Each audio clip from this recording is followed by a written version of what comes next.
नमस्कार, जय हिंद दोस्तों। तो आप सभी का बायोलॉजी क्लासेस में स्वागत है और आज का अपना टॉपिक बायोलॉजी से रहने वाला है पोषण। पोषण से रिलेटेड जितना भी क्वेश्चन है, जितना भी वन लाइनर है एनसीईआरटी से रिलेटेड, सारे को आज हम लोग पूरा कंप्लीट करेंगे। पोषण से रिलेटेड जितना भी महत्वपूर्ण पॉइंट है, सारे पॉइंट को आज हम लोग पूर्ण डिटेल से देखेंगे। इसमें आपका विटामिन, कौन कौन विटामिन है और विटामिन का क्या नाम है, आपका रासायनिक नाम क्या है, विटामिन ए का रेटिनॉल, विटामिन बी1 का थायमीन, है ना, इससे रिलेटेड, इससे कौन बीमारी होती है और इसका स्रोत क्या है, सारे को आज पूरा डिटेल से देखेंगे। प्रोटीन की प्राप्ति कहाँ से होती है और इसके कार्य क्या क्या है, इसको हम लोग देखेंगे। विटामिन से रिलेटेड महत्वपूर्ण पॉइंट सारे को देखेंगे। वसा के प्रकार, संतृप्त वसा, असंतृप्त वसा से रिलेटेड महत्वपूर्ण पॉइंट जो भी है सबको आज हम लोग पूरा कंप्लीट करेंगे, ठीक है ना। उसके बाद कार्बोहाइड्रेट के प्रकार, जैसे मोनोसेक्राइड, डाइसेक्राइड, पॉलीसेक्राइड, ये सारी चीज़ को आज हम लोग पूर्ण वन शॉट में कंप्लीट करने वाले हैं। तो चलिए स्टार्ट करते हैं। और स्टार्ट करने से पहले देख लेते हैं आज का जलवा। जिस दिन मन हारने लगे तो खुद से एक सवाल पूछना, अगर दम नहीं था तो इतना बड़ा सपना देखा क्यों, ठीक है ना। अगर आप इस क्षेत्र में आ चुके हैं, पढ़ाई स्टार्ट कर चुके हैं, तो छोड़ के भागना नहीं है। जब तक पूरा कंप्लीट होगा नहीं, जब तक आपका जो भी लक्ष्य है पूर्ण होगा नहीं, तब तक गिव अप नहीं करना है। तो नहीं करना है, एकदम लग जाना है। जो होगा देखा जाएगा, ऊपर वाले पर छोड़ दीजिए कि क्या होगा। बस मेहनत एकदम कंटिन्यू होना चाहिए, एकदम रात दिन एक कर देना है। मेहनत मेहनत मेहनत, इससे बड़ा कुछ भी नहीं, ठीक है ना। भाग भी उसी का साथ देता है जो मेहनत करता है, ठीक है। तो चलिए स्टार्ट करते हैं और देखते हैं आज का पहला प्रश्न। भोजन को शरीर के भीतर पहुंचाने की प्रक्रिया क्या कहलाती है? अंतर्ग्रहण कहलाती है, इंजेक्शन कहलाती है। क्या कहलाती है? अंतर्ग्रहण कहलाती है। अनपचे भोजन को शरीर से बाहर त्याग करने की प्रक्रिया क्या कहलाती है? बहिष्करण, इजेक्शन कहलाती है। पोषण कितने प्रकार की होती है? तो पोषण आपका 3 प्रकार का होता है, ठीक है ना। पहला होता है आपका पूर्णभोजी पोषण, उसके बाद परजीवी पोषण, उसके बाद आपका है मृत जीवी पोषण, है ना। 3 प्रकार का पोषण होता है। चलिए सारे पोषण को हम लोग देखते हैं। पहला आपका है पूर्णभोजी पोषण, होलोजैइक न्यूट्रिशन। इसमें प्राणी अपना भोजन ठोस या तरल के रूप में जंतुओं के भोजन ग्रहण करने की विधि द्वारा ग्रहण करते हैं। इसे प्राणी संपोषण भी कहते हैं। उदाहरण में आपका अमीबा हो गया, मेढक एवं मनुष्य इत्यादि। इसमें आपका पूर्णभोजी पोषण होता है। अगला देखते हैं परजीवी पोषण, पैरासिटिक न्यूट्रिशन। इसमें क्या होता है? इसमें प्राणी अपना भोजन दूसरे प्राणी के संपर्क में रहकर प्राप्त करते हैं। भोजन ग्रहण करने वाले जीव को परजीवी, पैरासाइट तथा जिस जीव के शरीर से भोजन प्राप्त किया जाता है उसे पोषी होस्ट कहते हैं। परजीवियों द्वारा भोजन के रूप में ग्रहण कार्बनिक पदार्थ प्रायः तरल रूप में होता है। उदाहरण में आपका हो गया पैरा परजीवी पोषण किस में होता है? आपका कवक में होता है, जीवाणु में, गोल कृमि, हुकवर्म, टेपवर्म, एंट अमीबा, हिस्टोलिका व मलेरिया परजीवी में आपका परजीवी पोषण होता है। अगला देखते हैं मृतजीवी पोषण, सेप्रोजोइक न्यूट्रिशन। ये किस में होता है? चलिए इसका देख लेते हैं। इसमें प्राणी अपना भोजन मृत जंतुओं और पौधों में घुलित कार्बनिक पदार्थों को अवशोषित कर प्राप्त करती है। ऐसे जीव मृतजीवी या सेप्रोफाइटस कहलाती है। मृतजीवी को अपघटक, डिकम्पोजर भी कहते हैं, क्योंकि ये जटिल कार्बनिक अणुओं को सरल कार्बनिक अणुओं में विघटित कर उन्हें पर्यावरण में छोड़ देती है। और इसका मृतजीवी पोषण करने वाले जीव का उदाहरण आपका हो गया कवक हो गया, जीवाणु, कुछ प्रोटोजोआ संघ के जीव इसमें आते हैं। अगला पॉइंट पर बढ़िए। पूर्णभोजी या प्राणी समभोजी पोषण कितने प्रकार का होता है? तो आपका 4 प्रकार का होता है। पूर्णभोजी या प्राणी समभोजी पोषण कितने प्रकार का होता है? 4 प्रकार का होता है। कितने प्रकार का होता है? ये आपका 4 प्रकार का होता है। चलिए देख लेते हैं। पहला है आपका शाकाहारी, इसको हर्बीवोरस कहते हैं। शाकाहारी, इसमें जीव पौधों एवं उनके अन्य उत्पादों को भोजन के रूप में ग्रहण करते हैं। उदाहरण में हो गया आपका गाय हो गया, भैंस हो गया, घोड़ा, बकरी, हिरन, भेड़, ये सब आपका शाकाहारी है, ठीक है ना। तो ये किस पर निर्भर रहता है? पूर्ण रूप से ये पादप पर ही निर्भर रहता है। मांसाहारी की बात करते हैं, कार्निवोरस। इसमें जीव दूसरे जंतुओं का शिकार कर उन्हें भोजन रूप में ग्रहण करते हैं। जैसे आपका शेर हो गया, चीता हो गया, बाघ हो गया, तेंदुआ हो गया, लोमड़ी हो गया, ये सब मांसाहारी है। ये सब खाएगा तो खाएगा क्या खाएगा, मांस ही खाएगा, घास भूसा नहीं खा सकता है। ठीक है, तो मांसाहारी है आपका शेर, चीता, बाघ, तेंदुआ, है ना, ये सब मांसाहारी। शाकाहारी में गाय, भैंस, उसके बाद घोड़ा, बकरी, हिरन, ये सब आपका शाकाहारी है। ठीक है, अगला पॉइंट पर बढ़िए। अगला देखते हैं सर्वाहारी, ओमनिवोरस। इसमें जीव पौधों और जंतुओं दोनों को अपना भोजन के रूप में ग्रहण करता है, जैसे में मानव, है ना, पेड़ पौधों को भी खा लेता है, फल फूल भी खाता है, साग सब्जी भी खा लेता है। ठीक है ना, उसके साथ साथ जंतुओं को भी मार के खा जाता है। ठीक है ना, जैसे में मुर्गा हो गया, उसके बाद बकरा हो गया, इसको भी मार के खा जाता है। तो ये सर्वाहारी में कौन आएगा, आपका मानव आएगा। अगला है अपमार्जक, एस्केवेंजर्स। एस्केवेंजर्स किसको कहा जाता है, इसमें जीव मृत जंतुओं को अपने भोजन के रूप में ग्रहण करता है।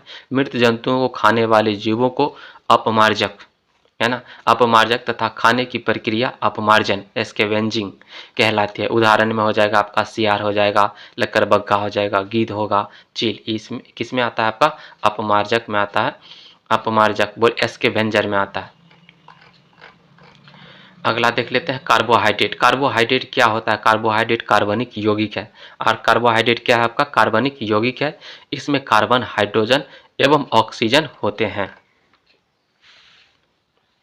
कार्बोहाइड्रेट में कार्बन, हाइड्रोजन, ऑक्सीजन का क्या अनुपात होता है, तो इसका 1:2:1 होता है। कार्बोहाइड्रेट से क्या प्राप्त होता है, कार्बोहाइड्रेट से हमें ऊर्जा प्राप्त होती है। इसमें कार्बनिक यौगिक ग्लूकोज में परिवर्तित होते हैं तथा ग्लूकोज ऑक्सीजन द्वारा ऑक्सीकृत होकर शरीर को ऊर्जा प्रदान करता है। कार्बोहाइड्रेट से शरीर को कितने प्रतिशत ऊर्जा की आपूर्ति होती है, तो 50 से 79% ऊर्जा की प्राप्ति आपका किससे होता है, कार्बोहाइड्रेट से प्राप्त होता है। 1 ग्राम ग्लूकोज की पूर्ण ऑक्सीकरण से कितने कैलोरी ऊर्जा प्राप्त होती है, तो 1 ग्राम ग्लूकोज के पूर्ण ऑक्सीकरण से कितनी कैलोरी ऊर्जा प्राप्त होती है, तो 4.2 किलो कैलोरी ऊर्जा प्राप्त होती है। कार्बोहाइड्रेट का उपयोग किस में होता है, खाद्य उद्योग में होता है। कार्बोहाइड्रेट का उपयोग किस में होता है, खाद्य उद्योग में होता है। कार्बोहाइड्रेट के प्रमुख स्रोत की बात करते हैं, चलिए देखते हैं कार्बोहाइड्रेट किस में पाया जाता है ज़्यादा। आपका चावल में पाया जाता है कार्बोहाइड्रेट, गेहूं में भी पाया जाता है, मक्का में, ज्वार में, बाजरा में, जौ, आलू इत्यादि में कार्बोहाइड्रेट की मात्रा अधिक होती है। ठीक है ना, सबसे ज़्यादा की बात करते तो चावल में होता है आपका। भोजन का एक प्रमुख अंग है आपका कार्बोहाइड्रेट। कार्बोहाइड्रेट का मुख्य स्रोत क्या है, चावल। कार्बोहाइड्रेट का मुख्य स्रोत क्या है, आपका चावल है। 100 ग्राम पके हुए चावल खाने में कितना कार्बोहाइड्रेट्स प्राप्त होता है, तो आपका 25.5 ग्राम कार्बोहाइड्रेट आपको प्राप्त होगा 100 ग्राम पका चावल भात खाने पर। ठीक है ना, अगला है कार्बोहाइड्रेट के प्रमुख कार्य के बारे में, चलिए देखते हैं। ये शरीर को ऊर्जा प्रदान करने वाले मुख्य स्रोत है। कार्बोहाइड्रेट क्या है आपका, ये शरीर को ऊर्जा प्रदान करने वाले मुख्य स्रोत है। ये मंड के रूप में संचित ईंधन का कार्य करती है। ये मंड के रूप में संचित ईंधन का कार्य करती है। ये डीएनए तथा आरएनए के घटक होते हैं। ये प्रोटीन को शरीर के निर्माणकारी ये प्रोटीन को शरीर के निर्माणकारी कार्यों हेतु सुरक्षित रखता है। कार्बोहाइड्रेट कितने प्रकार का होता है, तो कार्बोहाइड्रेट आपका 3 प्रकार का होता है। चलिए तीनों प्रकार के कार्बोहाइड्रेट को देख लेते हैं। चलिए देख लेते हैं कार्बोहाइड्रेट्स के प्रकार। ठीक है, 3 प्रकार का होता है। मोनोसेक्राइड्स, इसका सामान्य सूत्र होता है आपका CH2O का होल N। तो इसमें आपका N क्या दिखाता है, N कार्बन की संख्या को दिखाता है। मोनो मतलब होता है सिंगल, मोनो मतलब क्या होता है, सिंगल। तो इसमें सिंगल कार्बन है, इसमें कार्बन की संख्या क्या होगी, एक ही होगी। और मोनोसेक्राइड्स का उदाहरण है आपका ट्रायोस। ट्रायोस एक प्रकार का ग्लिसरॉल्डिहाइड है, ग्लिसरॉल्डिहाइड है। और टेट्रोस एक प्रकार का इरिथ्रोस है। हेक्सोज एक प्रकार का है, ग्लूकोज, फ्रुक्टोज और गैलेक्टोज है। ठीक है, तो मोनोसेक्राइड्स का उदाहरण क्या है आपका, ट्रायोस हो गया, टेट्रोस हो गया, हेक्सोज, ये सब क्या है आपका मोनोसेक्राइड्स है, जिसमें कार्बन की संख्या कितना होगी, एक कार्बन की संख्या होगी। चलिए अगला देखते हैं डाइसेक्राइड्स। डाइसेक्राइड्स की बात करते हैं तो डाइसेक्राइड्स का सामान्य सूत्र होता है C12H22O11। डाइसेक्राइड्स का सामान्य सूत्र क्या होता है आपका, C12H22O11 होता है। उदाहरण में आपका है सुक्रोज, माल्टोज, लैक्टोज, ये सब किसका उदाहरण है, डाइसेक्राइड्स का उदाहरण है। अगला है पॉलीसेक्राइड्स। पॉलीसेक्राइड्स में आपका पॉलीसेक्राइड्स का सामान्य सूत्र होता है C6H10 होगा यहाँ पे। ठीक है ना, H11 है। C6H10 होगा यहाँ पे O5, किसका सूत्र होगा आपका, पॉलीसेक्राइड्स का सूत्र होगा, ठीक है ना। ये जल में अघुलनशील होते हैं, लेकिन जरूरत पड़ने पर जल अपघटन द्वारा ग्लूकोज में विघटित होकर ऊर्जा उत्पन्न करते हैं, अर्थात ये संग्रहित ईंधन का कार्य करती है। यह मुख्यतः पौधों में पाया जाता है। उदाहरण के रूप में मंड हो गया, ग्लाइकोजेन हो गया, सेलुलोज हो गया, काइटिन हो गया, ये सब आपका कौन सा कार्बोहाइड्रेट है, आपका पॉलीसेक्राइड कार्बोहाइड्रेट है आपका। मंड, ग्लाइकोजेन, सेलुलोज, काइटिन, ये सब आपका पॉलीसेक्राइड है। डाइसेक्राइड में आपका आ जाएगा सुक्रोज, माल्टोज, लैक्टोज, डाइसेक्राइड में आएगा। मोनोसेक्राइड में आएगा आपका ग्लूकोज आएगा, फ्रक्टोज आएगा, गैलेक्टोज आएगा। किस में आएगा आपको, मोनोसेक्राइड्स में आएगा। इतना बात याद रखिएगा, ठीक है। अगला चलिए बढ़ते हैं। स्टार्च क्या होते हैं, स्टार्च आपका पॉलीसेक्राइड्स कार्बोहाइड्रेट है। स्टार्च क्या आपका पॉलीसेक्राइड कार्बोहाइड्रेट है। चावल में कितने प्रकार के स्टार्च पाए जाते हैं, 2 प्रकार के स्टार्च पाए जाते हैं।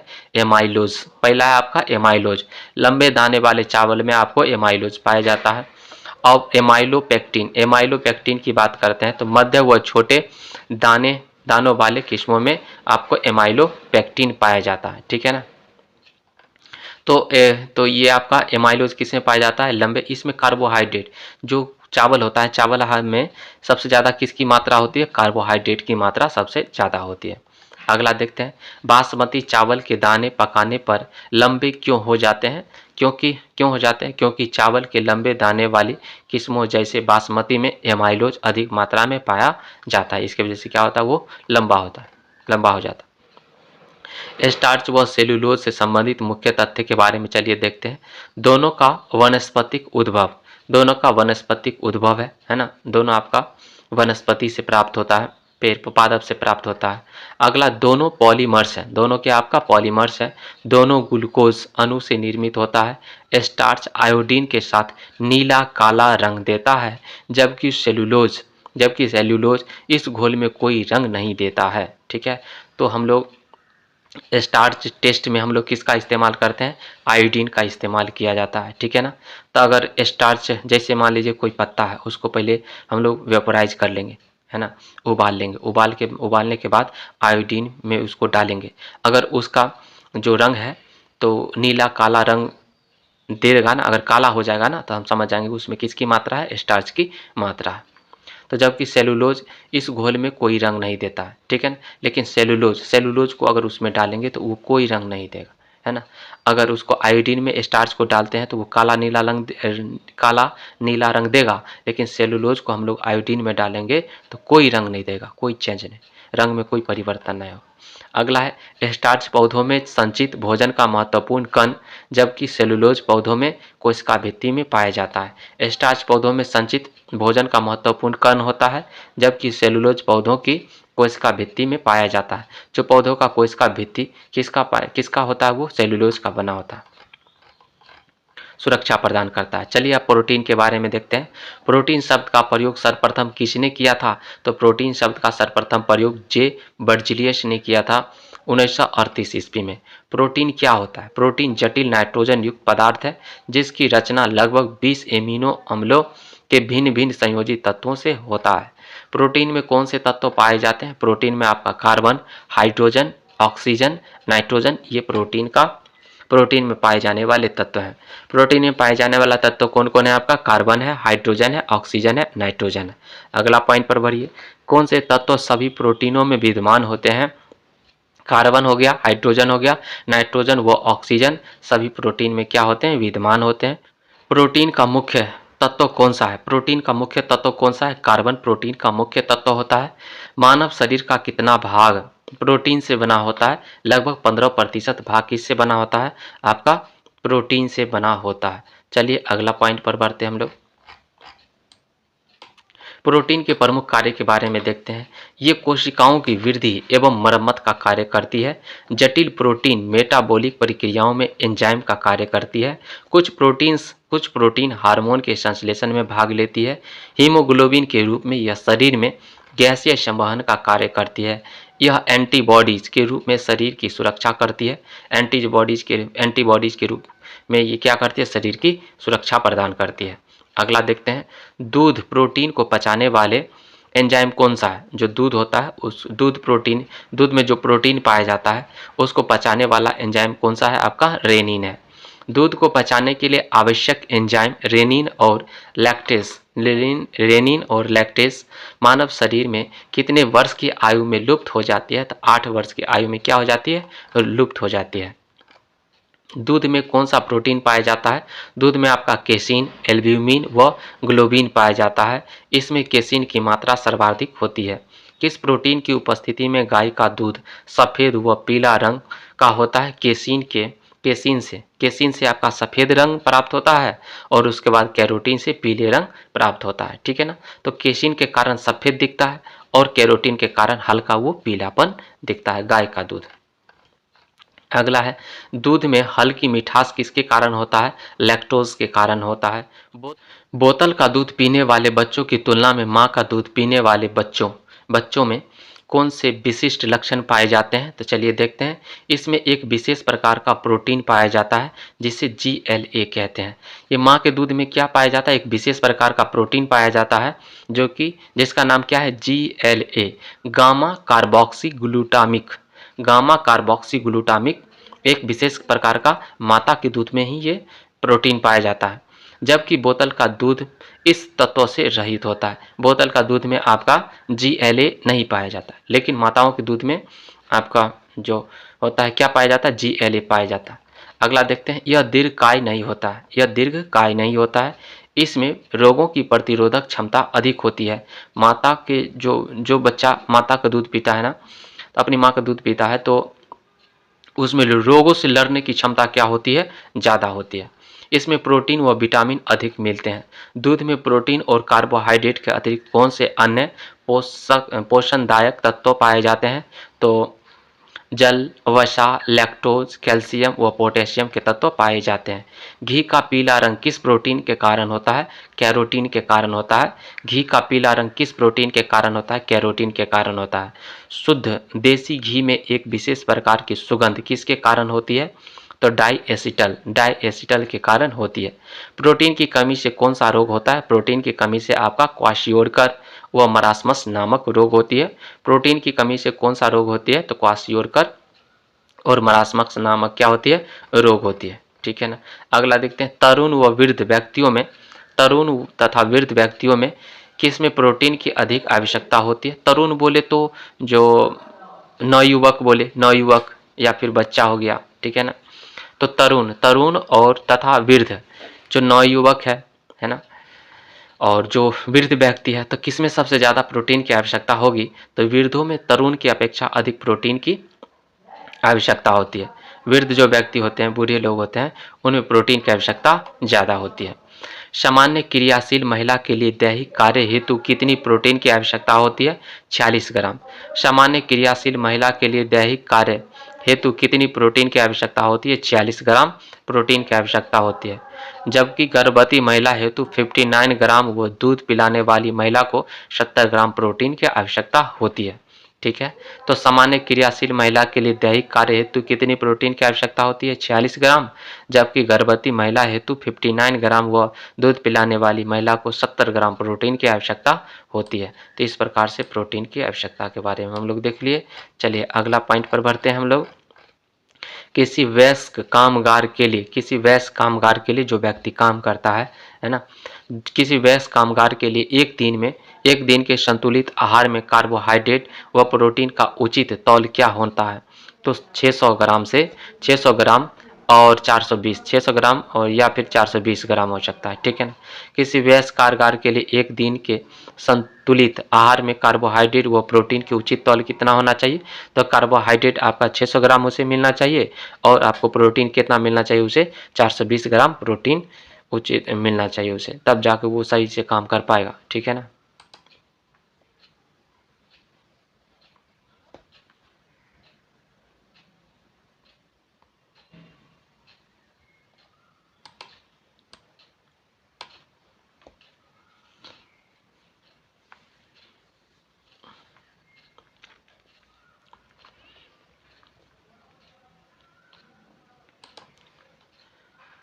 तरुण तथा वृद्ध व्यक्तियों में से किसमें प्रोटीन की अधिक आवश्यकता होती है? तरुण मतलब समझिए कि नवयुवक लोग या फिर बच्चा लोग, ठीक है ना। वृद्ध व्यक्ति जो 50 से ज़्यादा उम्र के हैं, ठीक है ना। तो एक एक कम उम्र के हैं लोग और एक है वृद्ध लोग, इसमें से किसमें सबसे ज़्यादा प्रोटीन चाहिए?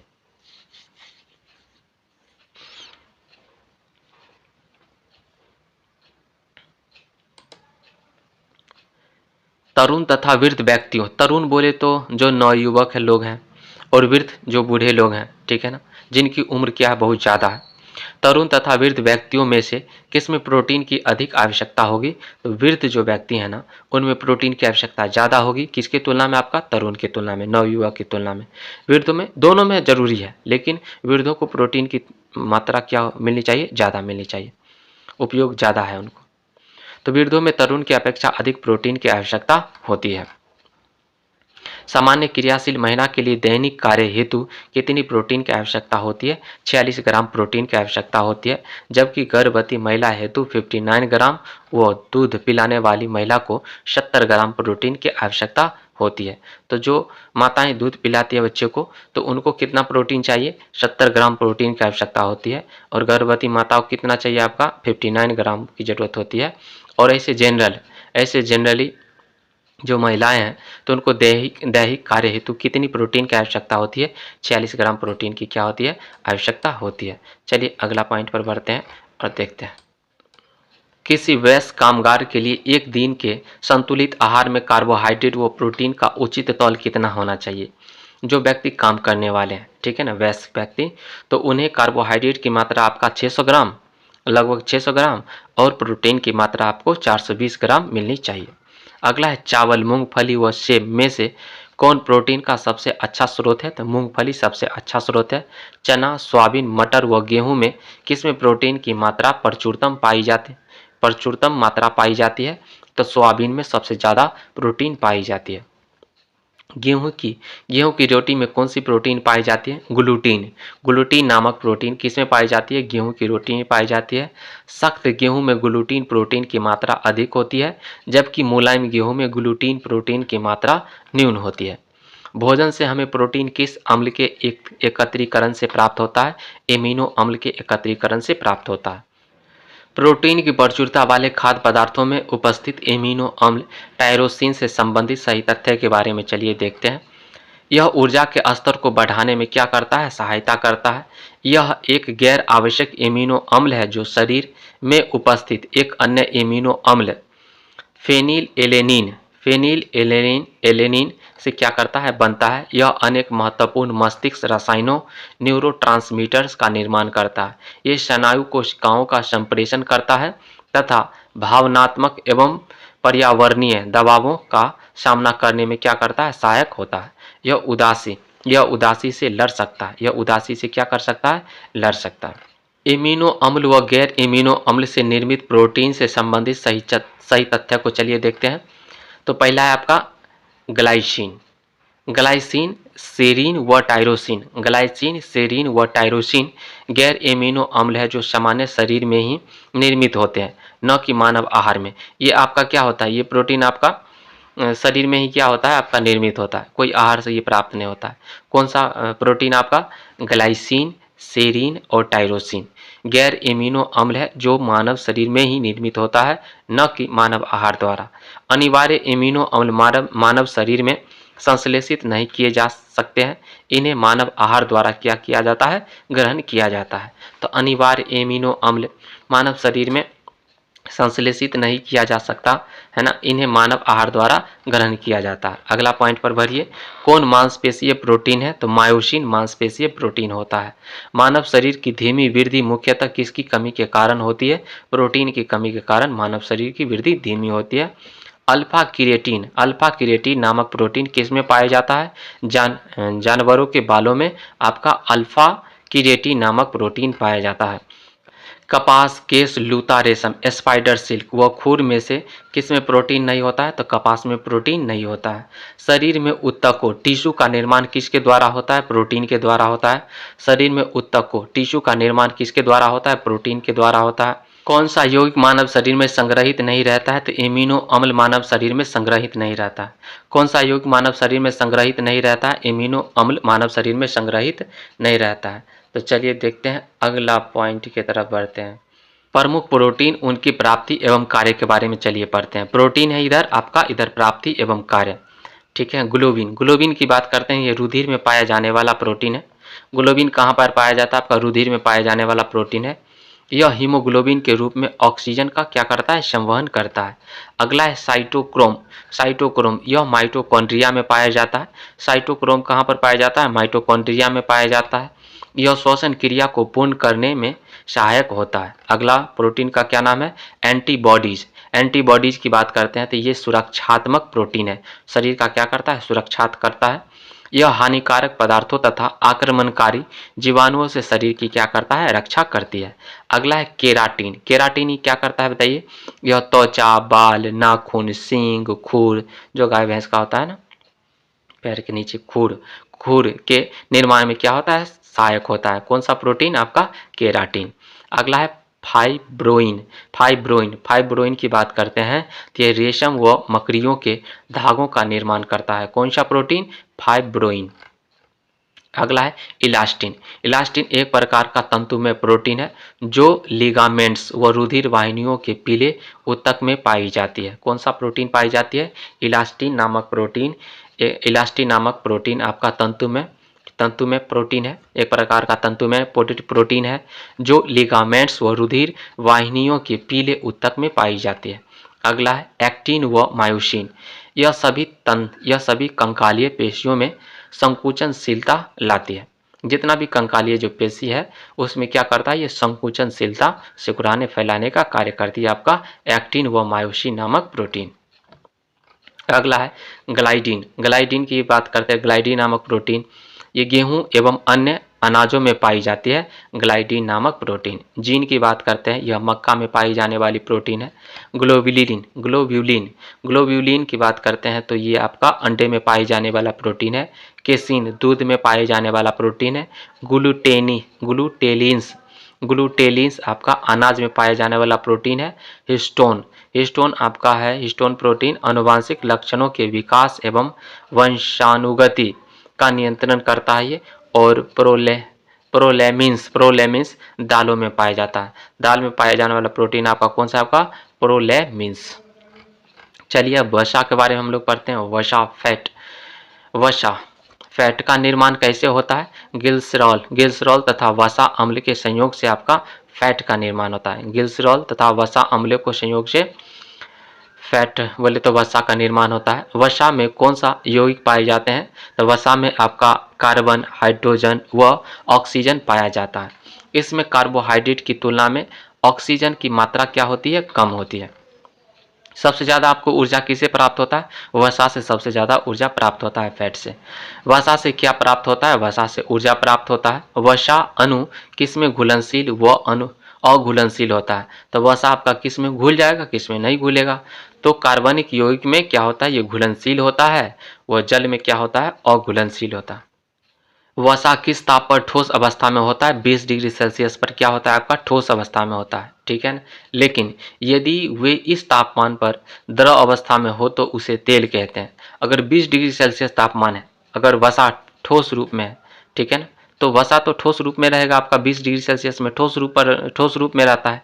लेकिन अगर 20 डिग्री सेल्सियस में अगर वह द्रव के रूप में है तो उसको हम लोग क्या बोलेंगे? उसको तेल बोलेंगे, लेकिन वो वसा ही है, ठीक है ना।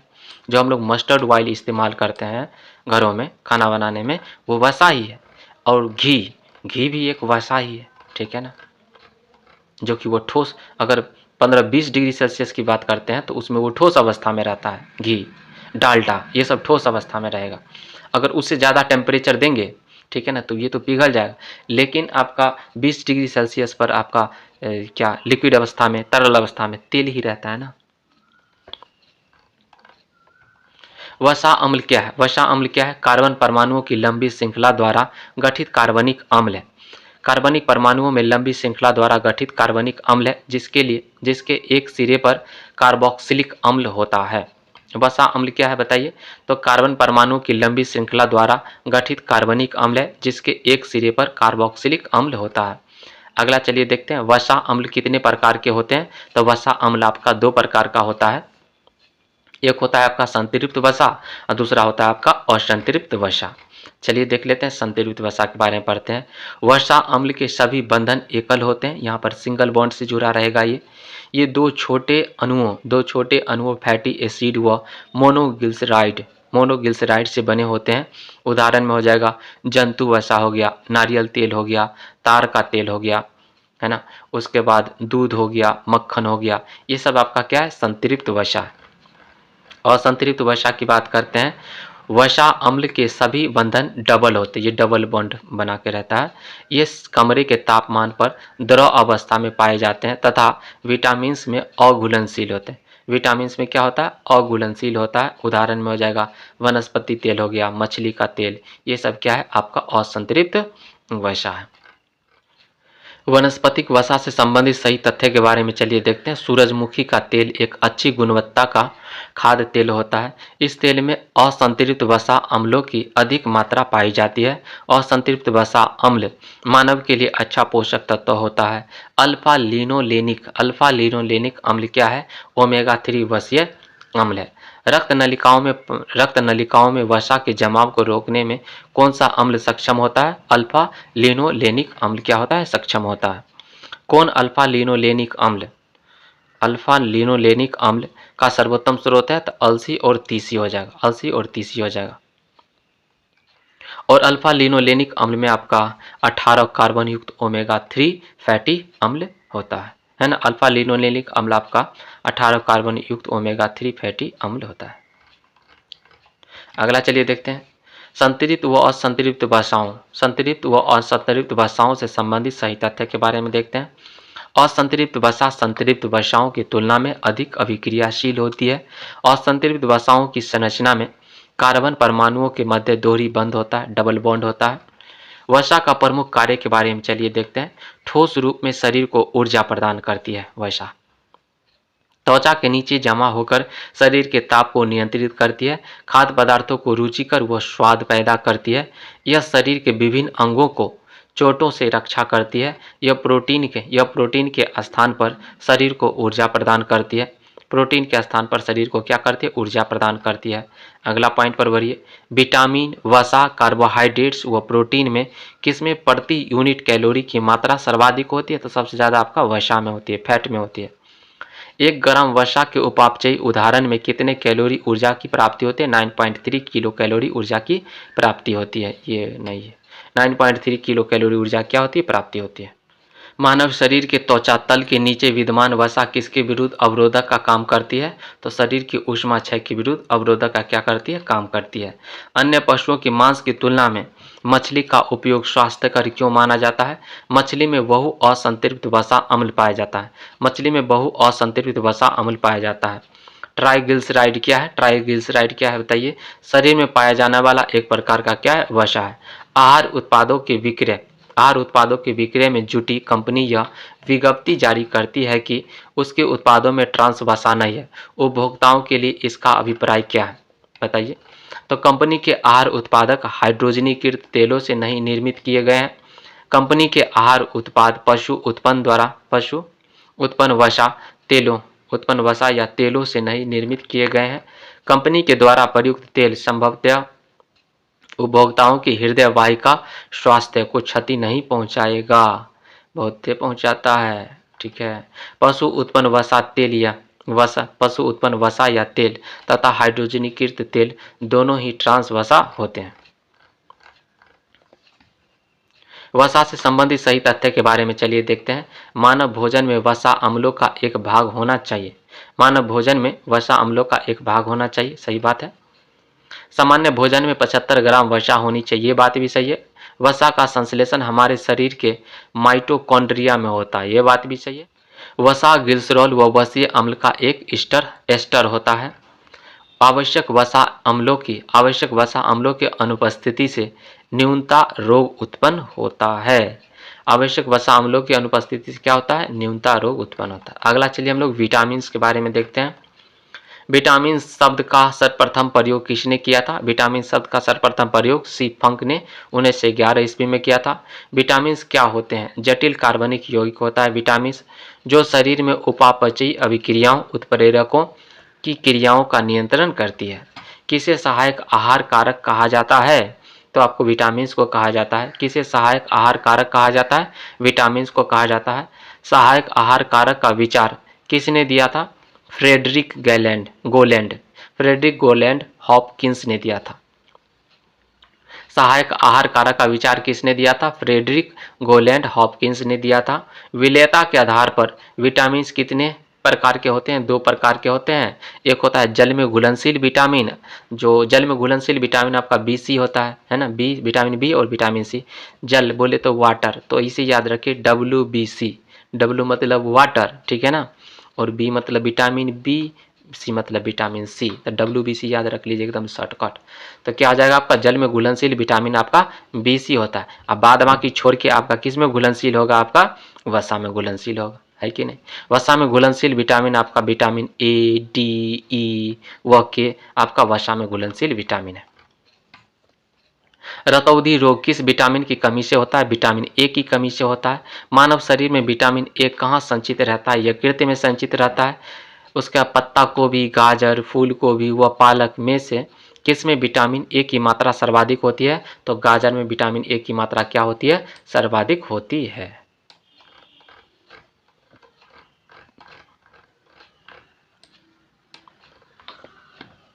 सेब, पपीता, अमरूद व आम में से कौन विटामिन ए का प्रचुरतम स्रोत है? तो पपीता में सबसे ज्यादा विटामिन ए पाया जाता है।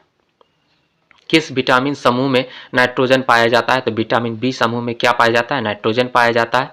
मानव आहार में पॉलिश किए हुए चावल के उपयोग से कौन सा रोग होता है? बेरी रोग होता है, क्योंकि इसमें विटामिन बी1 नहीं पाया जाता है, ठीक है ना। अगला देखते हैं, कौन सी विटामिन किसी स्वप्न को पर्याप्त अवधि तक याद रखने में सहायक होती है? तो विटामिन B6। विटामिन B12 से संबंधित सही तथ्य के बारे में चलिए देखते हैं। विटामिन B12 यकृत में लगभग 3 से 5 वर्षों तक संग्रहित रहता है। विटामिन B12 जल में क्या होता है? विलेय होता है, जल में घुल जाता है। किस विटामिन में कोबाल्ट धातु पाया जाता है? विटामिन B12 में क्या पाया जाता है? कोबाल्ट धातु पाया जाता है। अगला देखते हैं, मनुष्य के आंत के जीवाणुओं द्वारा किस विटामिनों का संश्लेषण किया जाता है?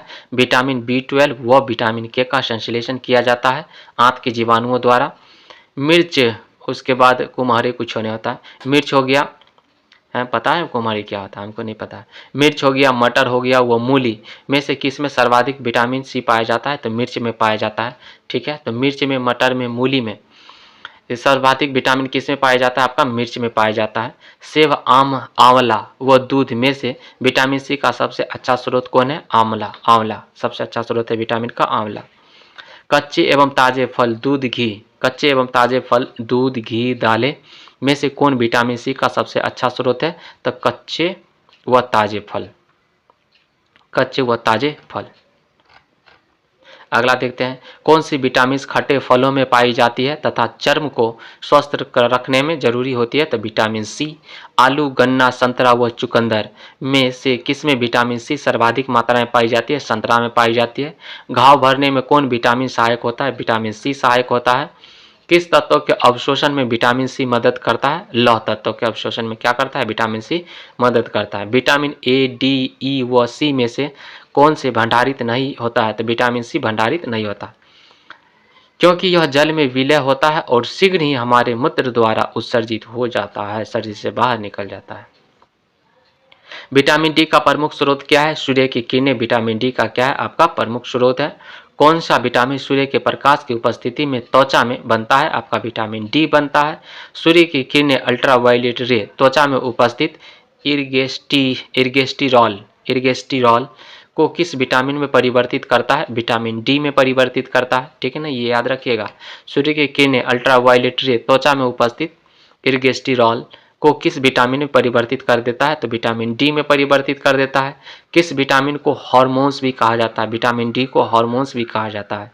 किस विटामिन से मानव हड्डियां मजबूत होती है? विटामिन डी से मानव हड्डियां मजबूत होती है।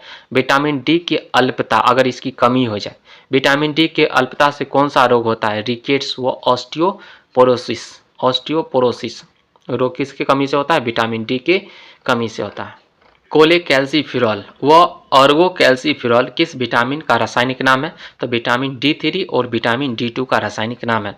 विटामिन डी3 का रासायनिक नाम कोलेकैल्सिफेरॉल और विटामिन डी2 का नाम ऑर्गोकैल्सिफेरॉल है।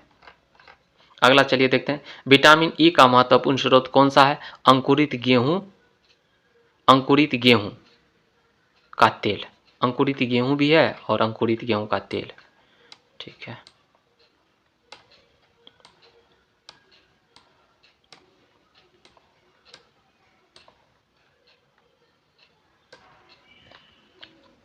चलिए देखते हैं, किस विटामिन को प्रजनन विटामिन भी कहते हैं? तो विटामिन ई को प्रजनन विटामिन भी कहते हैं। ठीक है ना, जिसमें विटामिन ई की कमी हो जाएगा तो बेचारा बांझपन हो जाएगा वो। ठीक है, अब बांझपन का शिकार हो जाएगा। कौन सी विटामिन रक्त के थक्के बनने को प्रभावित करता है? तो विटामिन के करता है। कौन सी विटामिन प्रतिस्कंदक विषों के प्रतिविष प्रतिकारक के रूप में उपयोग की जाती है? तो विटामिन के का प्रयोग की जाती है। विटामिन से संबंधित सही तथ्य के बारे में चलिए देखते हैं।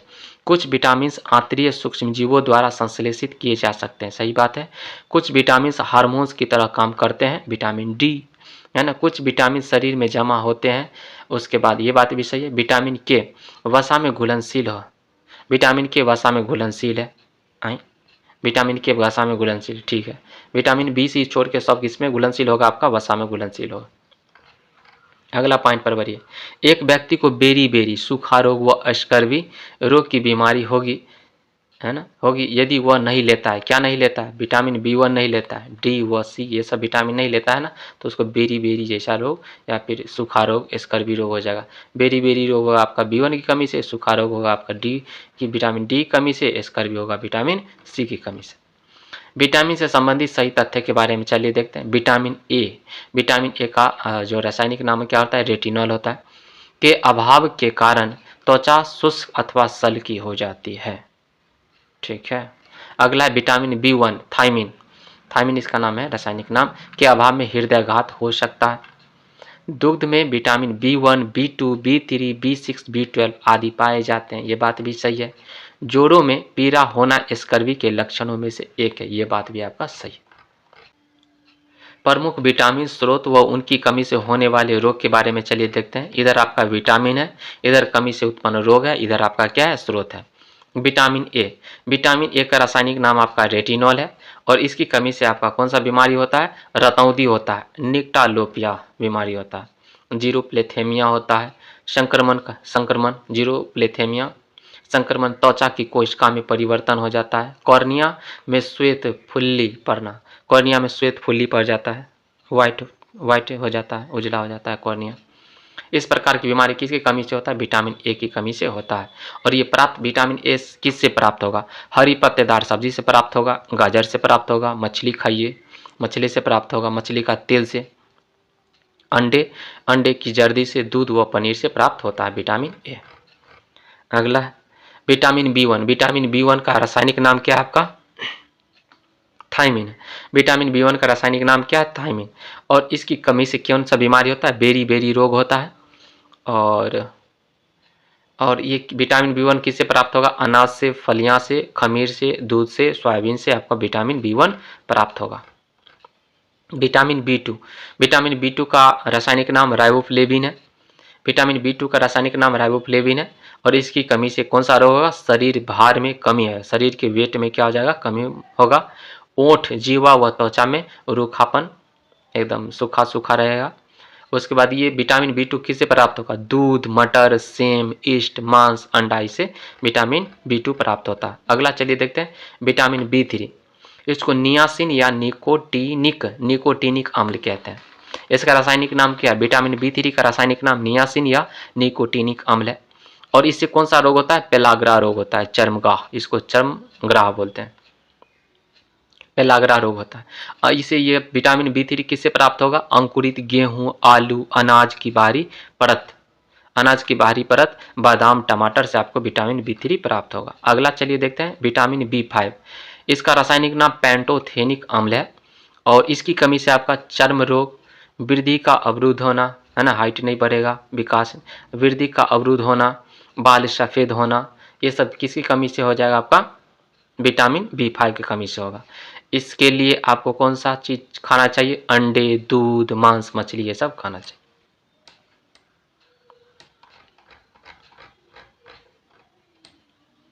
चलिए अगला देखते हैं विटामिन B6। आपका है विटामिन B6 का रासायनिक नाम पायरिडॉक्सिन है और इसकी कमी से रक्त क्षीणता, मतलब रक्त में कमी आएगी, है ना, ल्यूकेमिया जैसा रोग हो जाता है, रक्त क्षीणता होता है, चर्म रोग होगा, पेशियाँ ऐंठन होगा, ये किसकी कमी से? विटामिन B6 की कमी से होगा। और ये प्राप्त कैसे होगा? आपका हरी सब्जियां, मांस, कलेजी से ये विटामिन B6 प्राप्त होता है। विटामिन B7 इसका रासायनिक नाम बायोटीन है। विटामिन B7 का नाम क्या है? आपका बायोटीन है और इसकी कमी से आपका त्वचा सल्की हो जाता है, मांसपेशियों में दर्द होता है, कमजोरी होगा, भूख में कमी और रक्त शून्यता जैसी बीमारी आपको विटामिन B7 की कमी से होता है। और ये प्राप्त किससे होगा? ताजे फलों, हरी सब्जियों, यकृत, दूध, संपूर्ण अनाज व दाल से प्राप्त होता है आपका विटामिन B7। अगला देखते हैं विटामिन B9। इसको फॉलिक अम्ल बोलते हैं। विटामिन B9 का रासायनिक नाम क्या है? आपका फॉलिक अम्ल है और इसकी कमी से क्या होता है? रक्त अल्पता, एनीमिया, उसके पचे हुए भोजन के अवशोषण में कमी, जो पचा हुआ भोजन है ना, उसका अवशोषण ही नहीं होगा सही तरीका से, उसके आरबीसी की परिपक्वता में कमी, किसकी कमी से? विटामिन B9 की कमी से। हरी सब्जियां, केला, संतरा, लीवर, ईस्ट, अंडा, सेम, इससे आपको क्या प्राप्त होगा? विटामिन B9 प्राप्त होगा। अगला देखते हैं विटामिन B12। इसको साइनोकोबालामिन कहते हैं। साइनोकोबालामिन किसको कहा जाता है? इसमें कोबाल्ट की मात्रा पाई जाती है, ठीक है ना। तो विटामिन B12 की कमी से आपका रक्त अल्पता, एनीमिया, तंत्रिका तंत्र की गड़बड़ियाँ, ये सब आपको विटामिन B12 के कारण होता है। देखिए बी कॉम्प्लेक्स बहुत महत्वपूर्ण है ना। तो मांस हो गया, कलेजी हो गया, दूध हो गया, अंडा हो गया, आंत्र के जीवाणु, इससे आपको क्या होता है? मिलता है विटामिन B12 प्राप्त होता है। अगला चलिए विटामिन सी। विटामिन सी का रासायनिक नाम एस्कॉर्बिक अम्ल है। इससे आपका एस्कॉर्बिक रोग होता है। और किससे प्राप्त होता है विटामिन सी? खट्टे रसदार फल से प्राप्त होता है, चीकू से प्राप्त होता है, आंवला से प्राप्त होता है, टमाटर से प्राप्त होता है, अंकुरित अनाज से आपका क्या प्राप्त होता है? विटामिन सी प्राप्त होता है। अगला देखते हैं vitamin D, calciferol. Vitamin D का रासायनिक नाम क्या है? विटामिन डी का रासायनिक नाम कैल्सीफेरॉल है। बच्चों में इसकी कमी से रिकेट्स, बच्चों में क्या होता है? रिकेट्स होता है, जिसको हम सूखा रोग कहते हैं। वह प्रौढ़ों, जो वृद्ध व्यक्ति है, जो बूढ़े लोग हैं, उसको ऑस्टियो, उनको कौन सा बीमारी हो जाएगा? विटामिन डी की कमी से ऑस्टियो मलेशिया नामक बीमारी किसमें हो जाता है? वृद्ध में ऑस्टियो मलेशिया नामक बीमारी होता है विटामिन डी की कमी से। और बच्चे में रिकेट्स, सूखा रोग होता है विटामिन डी की कमी से। तो ये प्राप्त किससे होगा विटामिन डी? तो मक्खन से प्राप्त होगा, घी से प्राप्त होगा, अंडा, मछली के तेल तथा सूर्य प्रकाश में संश्लेषण से प्राप्त होता है। अगर सुबह सुबह का अगर धूप लगाते हैं शरीर में, ठीक है ना, तो उससे विटामिन डी जो चाहिए हमारे शरीर को वो पूर्ति हो जाता है। ये नहीं कि 2 बजे 12 बजे जाके एकदम पूरा जून जुलाई के धूप में जाके बैठ गए, है ना, तो लमड़ाइए देगा, है कि नहीं। विटामिन सी जितना देगा नहीं, उससे ज़्यादा नुकसान पहुंचा देगा, है ना। कहीं लू लग गया ना तो उलट जाएगा लोग उधरे। अगला देखते हैं विटामिन ई। विटामिन ई का रासायनिक नाम क्या है? आपका टोकोफेरॉल। विटामिन ई का रासायनिक नाम क्या है? आपका टोकोफेरॉल है। तो इसकी कमी से आपका जनन क्षमता की कमी, जननांग व पेशियां कमजोर हो जाना विटामिन ई के कारण होता है। अगला इसमें देखते हैं कि ये किसकी कमी से होता है? तो ये आपका विटामिन ई की कमी से होता है। और विटामिन ई आपको प्राप्त किससे होगा? अंकुरित दानों से प्राप्त होगा, जैसे में गेहूँ, चना, मटर, हरी पत्तेदार सब्जियां, पनीर, इससे आपको क्या प्राप्त होता है? विटामिन ई प्राप्त होता है। विटामिन के का रासायनिक नाम है फिलोक्विनोन है। फिलोक्विनोन, नेफ्थोक्विनोन, फिलोक्विनोन और नेफ्थोक्विनोन किसका नाम है? आपका विटामिन के का नाम है। कटे स्थान पर रक्त का थक्का न बनना, कटे स्थान पर रक्त का थक्का न बनना, किसी में अगर विटामिन के का कमी है तो उसके रक्त का थक्का बने। कहीं अगर कट पीट गया ना तो रक्त का जल्दी से थक्का नहीं बने। और जिसमें विटामिन के मौजूद है तो देखिएगा कहीं कटेगा पीटेगा ना तो 1-2 मिनट में क्या हो जाता है, वो 2-3 मिनट में वो क्लॉट कर जाता है, खून ऑटोमेटिक बंद हो जाता है। तो ये विटामिन के प्राप्त किससे होगा? हरी पत्तेदार सब्जियां से, अंडा से, सोयाबीन, आंत्र के बैक्टीरिया से प्राप्त होता है। चलिए आप लोग देखते हैं, हम लोग खनिज लवण के बारे में पढ़ते हैं। खनिज लवण क्या होते हैं? अकार्बनिक पदार्थ होते हैं। मानव शरीर में कितने प्रमुख खनिज तत्व पाए जाते हैं? 29 प्रकार के प्रमुख खनिज तत्व पाए जाते हैं। इनमें ऊर्जा की प्राप्ति नहीं होती है। जो खनिज होता है ना, खनिज से ऊर्जा की प्राप्ति नहीं होती है, खनिज से ऊर्जा की प्राप्ति नहीं होती है, लेकिन इनकी आवश्यकता शरीर के विभिन्न अभिक्रियाओं के लिए महत्वपूर्ण है, जरूरी है। जीवधारियों में कितने दीर्घ पोषक तत्व पाए जाते हैं? 5, है ना। जिसको दीर्घ पोषक तत्व, जिसको शरीर को ज़्यादा जरूरत है, तो कैल्शियम, मैग्नीशियम, फास्फोरस, पोटेशियम तथा सोडियम की जरूरत क्या होती है? शरीर को ज़्यादा होती है। हमारे शरीर में अम्लीयता व क्षारीयता के बीच कौन सा तत्व संतुलन बनाए रखता है? तो फास्फोरस लवण।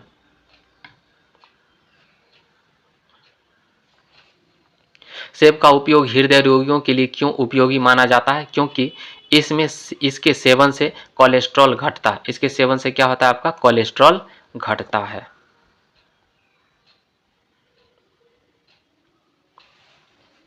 खनिज लवण के प्रमुख कार्य को चलिए देखते हैं। लवणों के आयनों के कारण जीव द्रव्य में विद्युत चालकता होती है, जिससे जीव द्रव्य में संवेदनशीलता आती है।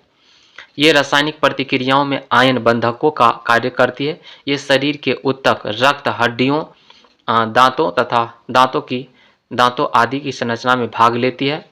ये हृदय स्पंदन, चेतना संवहन व पेशीय संकुचन आदि में महत्वपूर्ण भूमिका निभाती है। सेब में कौन सा खनिज लवण पाया जाता है? तो पोटेशियम पाया जाता है सेब में। यह हृदय की धड़कन को नियंत्रित करता है तथा उच्च रक्तचाप को सामान्य बनाए रखता है।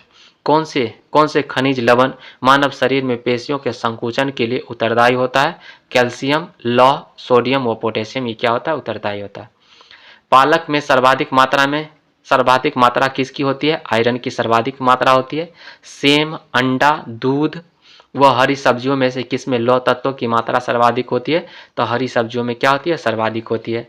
किस फल में लौह प्रचुर मात्रा में पाया जाता है? तो करौंदा में प्रचुर मात्रा में लौह पाया जाता है। हम लोग विविध पढ़ते हैं। मानव शरीर में नए ऊतकों की वृद्धि के लिए कौन सा खाद्य पदार्थ पोषकता प्रदान करता है? तो पनीर पोषकता प्रदान करता है। न्यूट्रास्यूटिकल शब्द से क्या तात्पर्य है? यह न्यूट्रिशन तथा फार्मास्यूटिकल शब्दों से मिलकर बना है। यह नियमित पोषक मूल्यों के साथ साथ औषधीय लाभ प्रदान करता है। अगला है प्रोबायोटिक। खाद्य से संबंधित सही तथ्य के बारे में चलिए देखते हैं। इस खाद्य पदार्थ में सजीव जीवाणु विद्यमान रहते हैं जो मानव के लिए लाभकारी माने जाते हैं। यह खाद्य आंत्र फ्लोरा के अनुरक्षण में सहायता करता है। आहार में नियमित रूप से ताजे फल और सब्जियां ग्रहण करना क्यों वांछनीय है? क्योंकि ये ऑक्सीकरण रोधी तत्वों के अच्छे स्रोत होते हैं। ऑक्सीकरण रोधी तत्व व्यक्ति के स्वस्थ बने रहने और दीर्घायु होने में किस प्रकार सहायता सिद्ध होते हैं? तो ये शरीर में चयापचय के उपोत्पाद के रूप में उत्पन्न मुक्त मूलकों को निष्क्रिय बनाती है। अगला देखते हैं, सामान्य कार्य श्रम करने वाले पुरुष को लगभग कितनी कैलोरी ऊर्जा की आवश्यकता होती है? तो 3000 से 3500 किलो कैलोरी ऊर्जा की प्राप्त होती है। जो सामान्य जो श्रम करते हैं, जो कार्य करते हैं, उस पुरुष को कितना चाहिए? लगभग आपका 3000 से 3500 किलो कैलोरी ऊर्जा चाहिए। कठोर श्रम करने वाले पुरुष को लगभग कितनी कैलोरी दैनिक ऊर्जा की आवश्यकता होती है? 3500 से 4000 किलो कैलोरी ऊर्जा की प्राप्ति होती है। एक गिलास पानी पीने से कितनी कैलोरी ऊर्जा मिलती है? तो 0 कैलोरी ऊर्जा मिलती है। इससे कोई ऊर्जा नहीं प्राप्त होती है, लेकिन शरीर के लिए फायदेमंद होती है पानी, ठीक है ना। हर एक व्यक्ति को पानी एकदम पीना ही चाहिए, है कि नहीं। एक वयस्क व्यक्ति को 3 से 4 लीटर पानी पीना चाहिए पूरे दिन में, ठीक है। तो पानी हमारे शरीर के लिए अच्छा है, ठीक है ना। तो लेकिन इससे 0 कैलोरी ऊर्जा मिलती है कि नहीं। अगला देखते हैं, 100 ग्राम केले खाने में कितने कैलोरी ऊर्जा की प्राप्ति होती है? 89 किलो कैलोरी ऊर्जा की प्राप्ति होती है। कोई केला तो एक ही केला आपका 100 ग्राम हो जाएगा, ठीक है ना। अगर एक केला खा लेते हैं ना तो 89 किलो कैलोरी आपको ऊर्जा मिल जाएगा। जैसे एथलीट लोग, धावक लोग, है ना, एथलीट लोग, देखना कि बीच बीच में क्या करता है वो, एक आध दो केला खाते रहता है ना। बीच बीच में अगर थोड़ा अगर छुट्टी मिल गया उसको, चाहे जिम करने वाले जो होते हैं ना, वो केला खाते हैं सुबह सुबह, है कि नहीं, तो उन्हें शरीर में एकदम पूरा एनर्जी आ जाता है तुरंत, है ना। कोई 4-5 केला खा लिया, 5 केला खा लिया, 6 केला खा लिया, तो उसको 500 कैलोरी ऊर्जा तो उसको ऐसे मिल जाएगा, है कि नहीं। तो 100 ग्राम केले खाने में कितने कैलोरी ऊर्जा की प्राप्ति होती है? 89 किलो कैलोरी ऊर्जा की प्राप्ति होती है। केला खाना चाहिए, है ना। फल जो भी है सब खाना चाहिए। अगला है, कुपोषण की स्थिति किसके कारण उत्पन्न होती है? तो अति पोषण के कारण भी होता है, अल्प पोषण के कारण भी होता है, और असंतुलित पोषण के कारण भी क्या उत्पन्न होता है? कुपोषण उत्पन्न होता है ना। तो इस प्रकार से अपना चैप्टर ये क्या हो गया? खत्म हो गया। नेक्स्ट चैप्टर में हम लोग रोग एवं उपचार से रिलेटेड जितना भी महत्वपूर्ण पॉइंट है सारे को पढ़ेंगे। तो आज का एपिसोड हम लोग यहीं तक रखते हैं, फिर मिलते हैं नेक्स्ट एपिसोड में। तब तक के लिए bye, take care, love you all. मस्त रहिए, स्वस्थ रहिए और रिवीजन करते रहिए। और INM इंडियन नेशनल मूवमेंट का एकदम महामैराथन आपका चैनल पे डाला जा चुका है, ठीक है ना, और उसको जाइए देखिए और रिवीजन कीजिए। एकदम एक एक वीडियो में पूरा है, एकदम पूरा 9 साढ़े 9 घंटा का है वीडियो, ठीक है। तो अगला फिर नेक्स्ट एपिसोड में हम लोग मिलते हैं।